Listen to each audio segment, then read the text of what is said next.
Another scene, traumatic. Water, don't do it. Don't ever shoot in water. Oh my God. Don't even, this, Megan.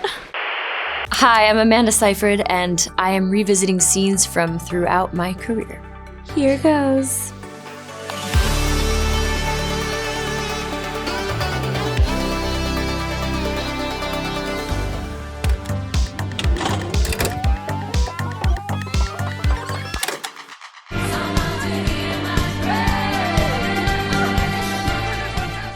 What a nightmare scenario. That voulez-vous song in this scene is just so traumatic because we spent so long learning this choreography, and I can fake being a good dancer. I didn't in this, I was just bad. But if I have enough time, I can fake being a good dancer. This was just too much. It's like the one ABBA song that I just never want to hear. This scene specifically is just very frantic, and there's a lot of choreography past the dancing where I'm running from one person to the next. And, oh God, it's like a fever dream.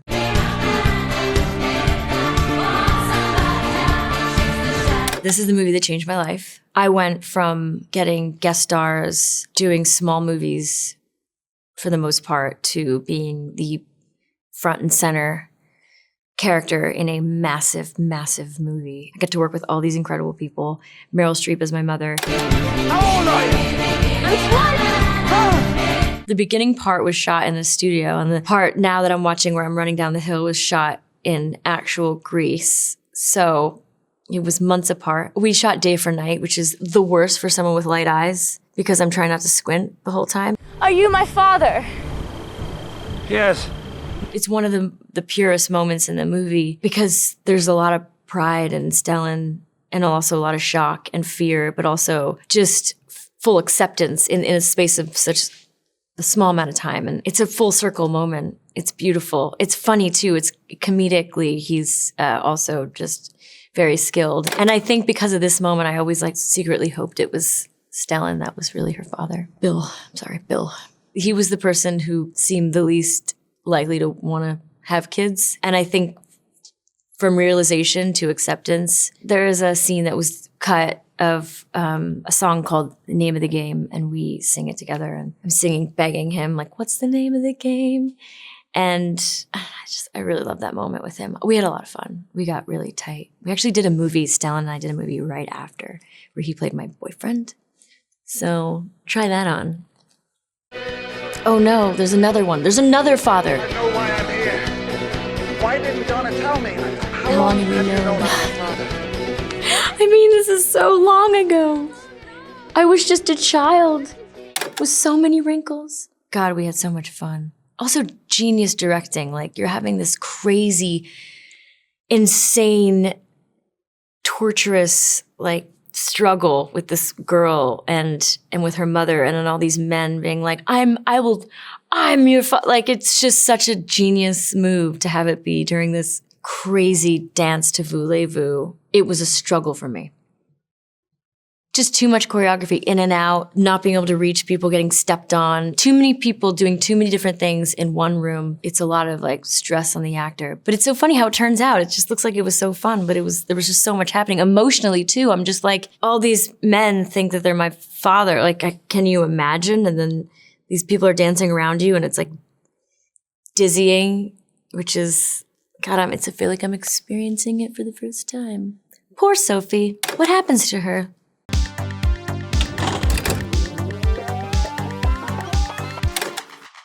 Somebody told him about Shane Oman. Who? He said some guy on the baseball team. Baseball team? I gave him everything. I was half a virgin when I met him. You want to do something fun?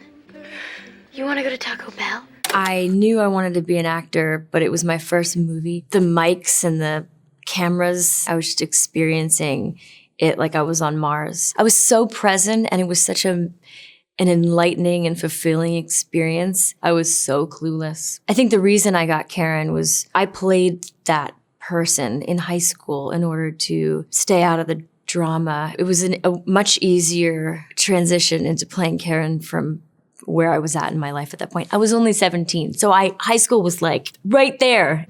I can't go to Taco Bell. I'm on an all-carb diet. God, Karen, you are so stupid. Regina, wait! Talk to me! Nobody understands me.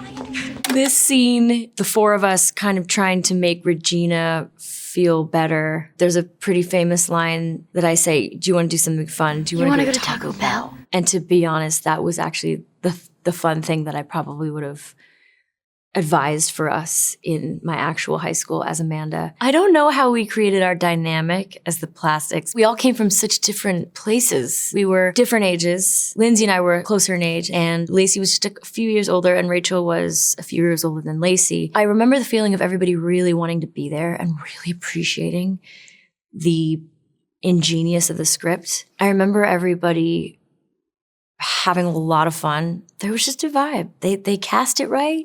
We were all pretty cool people, pretty happy people. And Mark Waters is an amazing director. He made it so fun. You're not stupid, Karen. No, I am actually. I'm failing almost everything. The whispery voice in Karen was based on Some Like It Hot. I had worked with this comedic director on my Karen audition because I'd first auditioned for Regina, and I'd flown out to LA for the first time with my mother. It was very exciting. I met Lacey Chabert for the first time, and Lindsay Lohan was in the room, and Blake Lively was playing Karen, and then I was Regina. I flew home, and they were like, you know what? We think you're more correct for Karen. So I was like, oh God, okay. Sure. All right. How do I really nail it? And so I worked with this comedic director named Dennis, and he talked to me about Marilyn Monroe, and I was like, that's a great idea. And then I guess Mark Waters, he helped me channel that a little better and use that kind of wispy voice. I never thought about that until now. Well, there must be something you're good at. I can put my whole fist in my mouth. Want to see? No. That's okay. Anything else? I'm kind of psychic. I have a fifth sense. I think the reason we love Karen so much, and also the reason that she's so funny, is that she is just being brutally honest, and it's so beautiful. And it's what makes her so endearing. And she's not that smart, but she totally knows it. And everything that she reacts to is just her truth, her true reaction. And I think we all love people like that because we can trust them. What do you mean? It's like I have ESPN or something.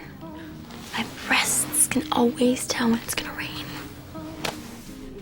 Really? That's amazing.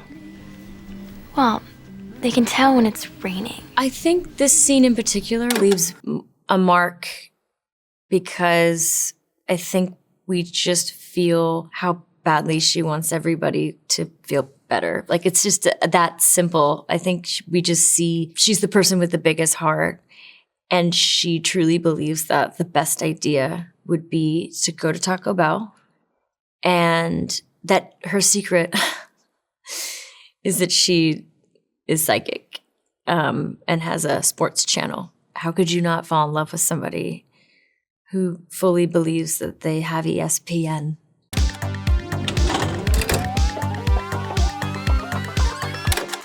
And people really fall in love so fast. What's the matter with you, Cosette?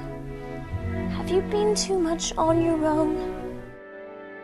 It's when I start into the song, because I'm supposed to be English. Questions and answers that somehow seem wrong. In my life, there are times when I catch in the silence the sigh of a faraway song. I thought singing live was the best idea ever. I knew how tricky it was going to be. I was very scared by it, but I also knew that so much comes out of singing your emotions, and it's such a beautiful expression of where you are in your feelings, and especially with love and this character, Cosette. I knew that I was taking a risk by doing it. After I got it finally, 6 auditions later, I knew I wasn't where I wanted to be vocally because I had quit singing for many years and had only done Mamma Mia. And so that was like a session or 2. And this was going to be like, I needed stamina. I needed strength. I needed to be able to sing in real time. And I was pretty weak. It's my one regret. I wish I could do it all over again. I wish I could go in a studio and redo my vocals But of course, that's not the point. It was just so nice to relate to my fellow actors through song. And also, it's my favorite musical. I died for this musical when I was like 12. I remember seeing it in Philadelphia when they were on the road and just being at the edge of my seat the whole time, which is why I auditioned for so many times. Because a lot of people were like, fuck that, I'm not gonna do it. Like, you know I can sing, you know I can act. I'm not gonna do it. But that's not how I take no. And it was great, it was beautiful. God, it was so fun, I love Hugh. Tom Hooper really knew what he was doing. Does he know I'm alive? Do I know if he's real? Does he see what I see? Does he feel what I feel? I think Tom Hooper just wanted to find the humanity and keep it as grounded as possible, knowing that to start singing is abstract and sometimes absurd. He was able to marry the two in a way that felt so natural. He created a world that just felt like as real as it could get. And it didn't feel so crazy to start singing. We had months of rehearsal and he just got to the bottom of everything. It was so gritty. I hate to use that word, but it's just true. It was gritty. It was dark. It was hard. The singing really fit. Dear Cosette, you're such a lonely child. This scene with Hugh, it's very intimate. It's really beautiful, and I love working with him. He's amazing. Yet it was so quiet, and it felt like almost too quiet for me to feel comfortable singing and confident. That's one thing that I lacked when I was that age with my voice. Acting-wise, I felt enough confidence, but with singing, I was just, I wasn't breathing well enough. So I just remember him being so warm and him knowing that I was struggling and just feeling like he was there for me. It's a beautiful scene. There's so much reality happening for me. And when you trust your partner like that, it's, even if you're feeling like shit, something real comes through and I'm able to sing, which is a little better than hitting that high E. Whew, you're really traumatizing me. Please forgive what I say. You are loving and gentle and good. But Papa, dear Papa, in your eyes I am still like that child who's lost in a wood. Hugh Jackman is the most present, really kindest human being to walk this earth. Everybody who's met him completely agrees. It's just, there's nobody like him. He's a good friend, but he's very paternal as well. And I think that I just felt like totally seen by him. And when you're scared and the person you're with knows you're scared and accepts that you're scared, you feel less scared. That's his ability. This is compassion. I just remember feeling like it didn't matter how it came out, that he was just right there with me, and he didn't agree with me that I was shit, and that's what a good parent does, you know, a good friend does.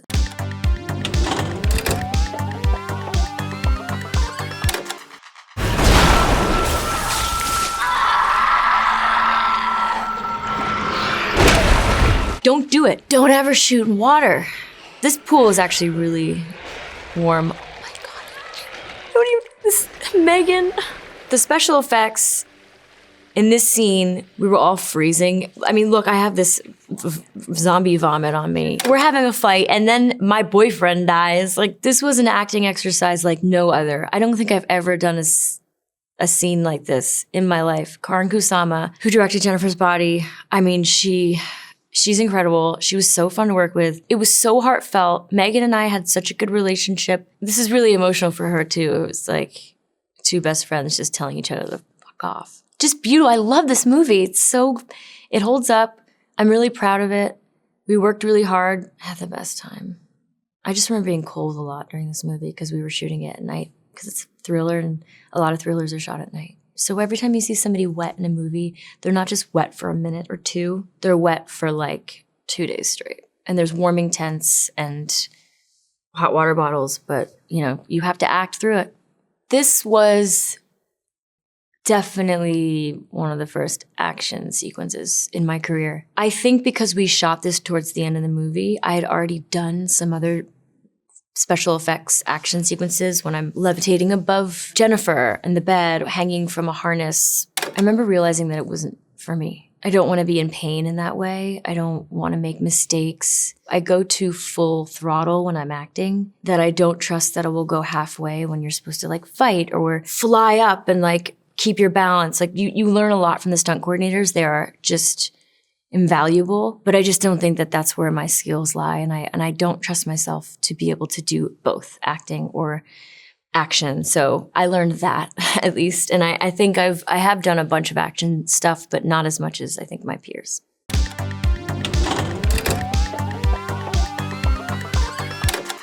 This juice is disgusting. I hate it. Disgusting. Drink it. No. Elizabeth really snakes her way around every situation.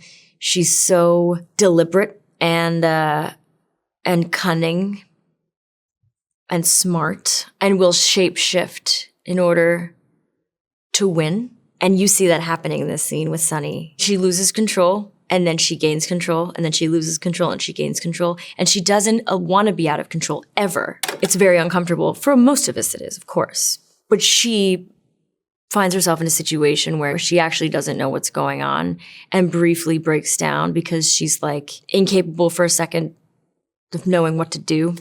And then what she does is does what she does best. She puts on a face and she commands herself to forge ahead. There it is.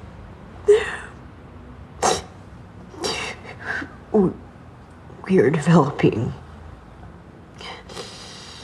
new technology.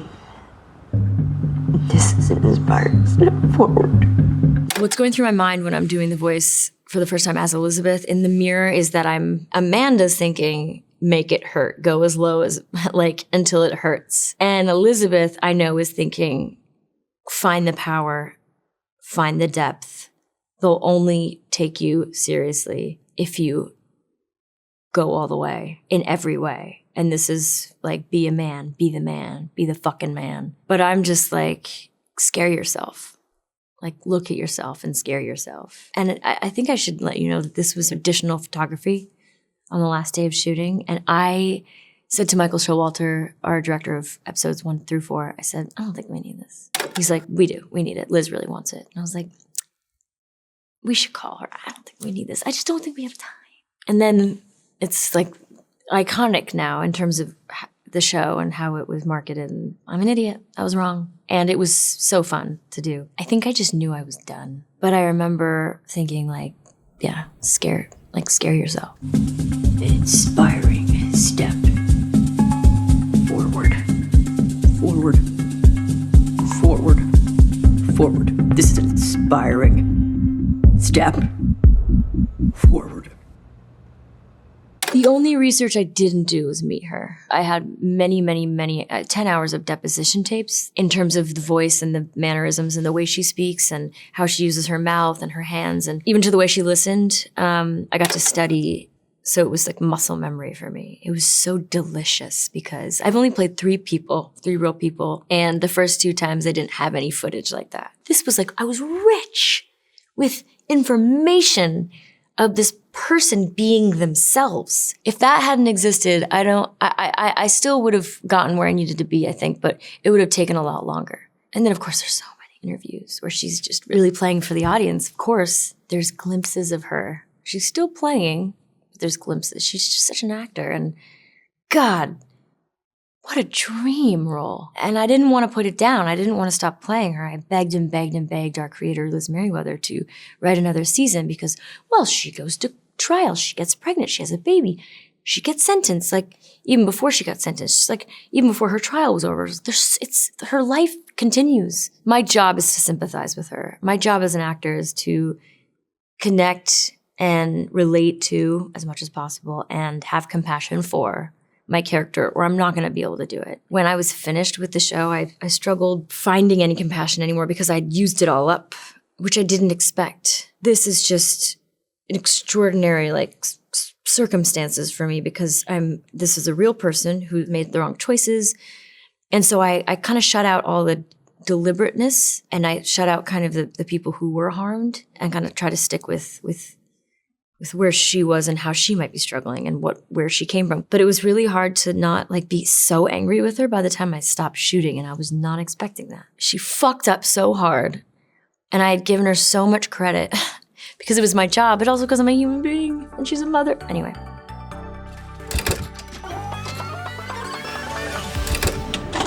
Thank you so much for watching. I'm gonna turn it off now.